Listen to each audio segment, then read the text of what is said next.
Go ahead. Hello, I am Dale, this is Ben, Natasha and Hannah, and we are four A2 Media Studies students hoping to create a music video for your 1999 single Going Away to College off the Edinburgh State Breakthrough album. So we looked at lots of music videos where a lot that's the same genre, which is punk rock. There's loads of conventions that we found that we liked in these music videos. And by looking into just a few of those, we could see that they were easily identifiable. The videos all seem to include partly performance and partly narrative. And when we looked at the partly performance parts, we found that there was lots of close-ups of instruments, which we thought would show off the talent of the band. Also, they do lots of close-ups of like the main singer, which also show off their looks, really. Fall Out Boy do this a lot. The videos also usually have intertextual references, which Blink-182 do a lot. And there also seems to be some signs of sexual content, or just some form of sexualising women. This is really stereotypical for many genres, but punk rock genre does this as well. There's also, we saw that the editing matches the audio, and so some of the beats match up to the to some cuts in the videos. We thought that really worked well. It made a good rhythm to the video. There's also, understandably, a big lack of visual effects in these videos for the punk rock genre. But I think we think that gives more of a real tone to the videos and lets the band be back to basics. And it helps them live up to their lively reputation if they can just be a normal band and perform instead of having loads of visual effects in videos. So then we had a look at our target audience by looking at other videos from the band that were similar to yourselves. We decided that the main audience would probably be teenage boys, kind of around 14 to 20 perhaps, and then the secondary audience being those that were teenagers when you first formed in the 90s. So they'd probably quite a bit older now, but still enjoy listening to your music. When we kind of analysed the audience, we decided that they'd enjoy going to concerts, enjoy live music and playing music themselves, which is obviously what your videos are about, how you use instruments yourself. There's focus on what you're playing and writing the songs. We think that your audience will probably read music magazines and use the music websites and be up to date. So we think that we should keep your video up to date with newer songs that have been released of some of the bands from Fall Out Boy, Paramore. Any more?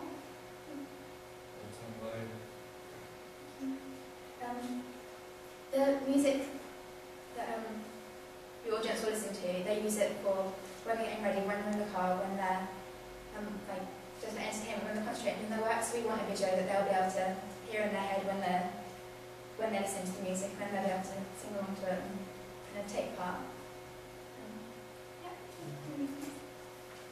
Okay, the image of the band is very diverse, we figured out, because 3 different guys as you are, just like hanging out, having fun as you started in 1991, playing in the garage. We wanted to keep this lively thing that you tend to portray in your live performances, and we thought, along with all the toilet humour that goes into these live shows, there's always a very positive vibe to it, and throughout like all of the music videos produced in the past, it's always been very light-hearted and happy. Maybe not so much on the Untitled album, but around this era, Edinburgh State and Take Off Your Pants and Jacket albums, it was always very wearing your heart on your sleeve, really, I think. Just going for whatever you felt like was the emphasis on the lyrics. And we thought, in this video especially, it's essential to keep up with that. The audience that you like put yourself out to is, well, as skaters, like you were when you were actually, from people who just enjoy heavier side rock to more pop music. And it's really catchy, is the thing we've discovered in my research. Someone on the radio, a 30-year-old woman who used to listen to Blink back in the early days, was getting a tattoo and had been to 31 of your live performances. So we addressed the fact that it's really catchy and lives for a while. The feeling of the video itself, we tried to think of how the band has progressed in recent times and how the image has changed and diversified. So although we feel there's different contrasts to the music nowadays, the feeling we want to portray in this video is slightly happy or lower love song, but we want to keep the light-spirited image of Blink-182 going. We want our music video to be both a performance and a narrative video. We watched quite a lot of your old videos and some video ones, and most of them are sort of a performance narrative split. So we wanted to stay quite close to that and not venture too far off. But instead of it being sort of an equal split, we thought we might lend more time to the narrative aspect so that we could sort of have more time to develop the story that we've got going. The narrative of the video, we want to revolve around the relationship between just sort of an average teenage boy and girl, and the boy's going away to college. We decided in the end, because we did have a bit of a debate over whether it was the boy or the girl, but we read into the lyrics and we're going to go with the boy. So there's that, and we're sort of going to show them in the video sort of together and apart, like how they come to be separated with the college. And most of your videos are sort of more satirical and sort of light-hearted. We don't want to go into a really sort of somber tone, but we want it to be of sort of more serious tone than the rest of the videos have been. Sort of with the performance aspect, we're going to sort of show both at the same time, but like sort of just intercut the two together, not have like one narrative section, one performance, make it sort of a seamless transition. We looked at the lyrics and we didn't want to interpret every single line literally, but there will be some, obviously, that we can take literally, like, please take me by the hand, for instance, when the characters do that. In previous videos, you have sort of parodied sort of other texts and things like that, or made references.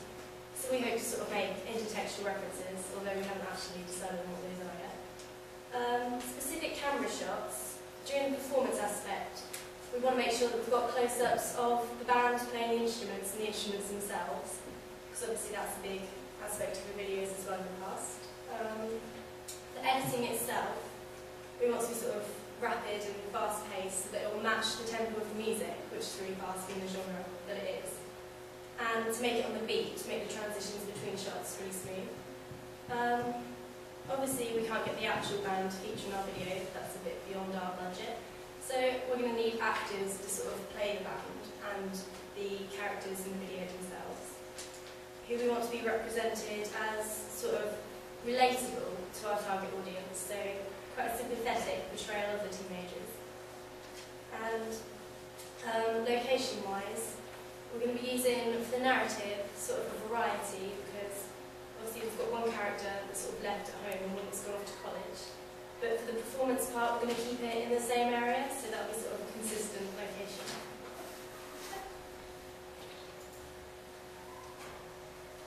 As Hannah said, we're going to take the lyrics kind of a little bit literally, and we're going to use that as inspiration for our settings. So we're going to have a college kind of background, so wooded brick buildings, that not a main focus in the building or anything like that, but just so that there is a representation of the village there. Obviously our equipment will be the camera, the tripod, editing, and obviously we'll need a music track to play alongside, so that's the only what we'll do. As for props, we'll use, for our performance there, so that there's talent shown, we'll use guitars, drums, microphones if we can get hold of one. And that, our performance will be based in one room, so there's focus and not too much else going on. The actors will definitely have one boy and girl, so that the story is there, and that'll be our narrative part. Extras we might use as background walking past. And then obviously we have the full band. And then costume, as Dale said, your audience is kind of a skater group. So it will just be normal, everyday, six-string clothes, kind of with a baggy, maybe like other band t-shirts and logos and things. Maybe. Any questions? Just in my slides.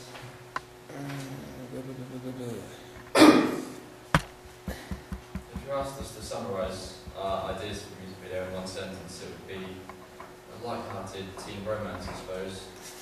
Just very light-hearted. You're not worried you're going to misrepresent the band, by the way, because they're quite a well-established band. So. No, we're not worried about that. We think that we've done enough research on their music videos, as well as other people of the same genre. And we've I sort think of that taken aspects of their videos to use in our own, so that it's sort of clear that we're not trying to change their image, we're sort of trying to take inspiration from them. I think due to the fact it's an earlier track as well, that it can kind of be portrayed with a lower budget. And it hasn't got music videos. Yeah. You can obviously do quite a lot. You said that your audience was quite diverse, and that you wanted to try and appeal to the secondary audience as well as your primary. You talked quite nicely about how you're going to target your primary audience. What about your secondary audience? we hope that our secondary audience is still keeping up to date with their music. And obviously on iTunes it comes up with new videos and everything, and perhaps our video would be good enough to be on YouTube often enough and they'll find it there and maybe get the song. So maybe the internet, spreading through the internet.